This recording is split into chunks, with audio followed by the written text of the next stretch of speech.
இன்னைக்கு சட்டசபை நிகழ்வுகளை இன்னைக்கு இளைஞர்கள் பெண்கள் அதிகமாக பார்க்குறாங்கன்னா அதுக்கு முதற் காரணம் என்ன இருந்துச்சுன்றதை நான் சொல்லி தெரிய வேண்டியதில்லை, உங்களுக்கே தெரியும் அப்படின்னு சொல்கிறார். குறிப்பாக சொல்லப்போனால் சிஎம் விஜய் அவர்கள் பொறுப்பேற்றதுக்கு அப்புறம் தான் இன்னைக்கு இந்த விஷயங்கள்லாம் மக்கள் பார்க்குறாங்க, அரசியல் இந்த அளவுக்கு மக்களை பார்க்க வச்சிருக்கு அப்படிங்கிறதையும் மென்ஷன் பண்ணுறாரு.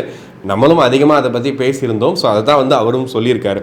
அடுத்ததாக பார்த்தீங்கன்னா அந்த தற்குறின்ற வார்த்தை, அதாவது முன்னாடி சொன்னீங்க, பிரச்சாரத்தப்ப சொன்னீங்க, இப்போ அது விஜயிச்சு வந்ததுக்கு அப்புறமும் இப்போயும் மக்களை தற்குறி அதுவும் குறிப்பாக தாவேக்காக்கு ஓட்டு போட்ட எல்லாருமே தற்குறி, அரசியல் புரிதல் இல்லாமல் ஓட்டு போட்டாங்க அப்படின்ற மாதிரி சொல்கிறது எப்படி ஏற்றுக்கிறது?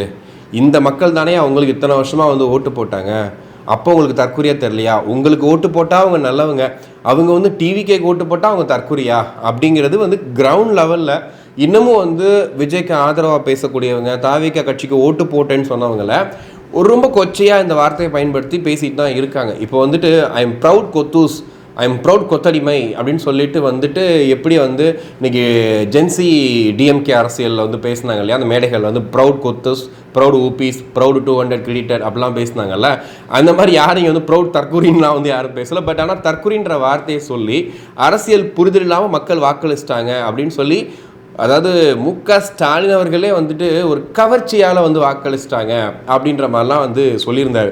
அந்த கவர்ச்சிக்கு ஒரு எக்ஸ்பிளனேஷன் கொடுக்க வந்தார். நல்ல வேளை அது வேண்டாம் அப்படி ஸ்டாப் பண்ணிட்டார். என்ன அப்படின்னா, ஏதோ கவர்ச்சியில் ஓட்டு போட்டாங்களாம், நான் என்ன சரி வேணாம் விடுங்க அப்படின்ட்டார். ஏன்னா அவர் சொல்ல வந்த விஷயம் உங்களுக்கே புரிஞ்சிருக்குன்னு நினைக்கிறேன்.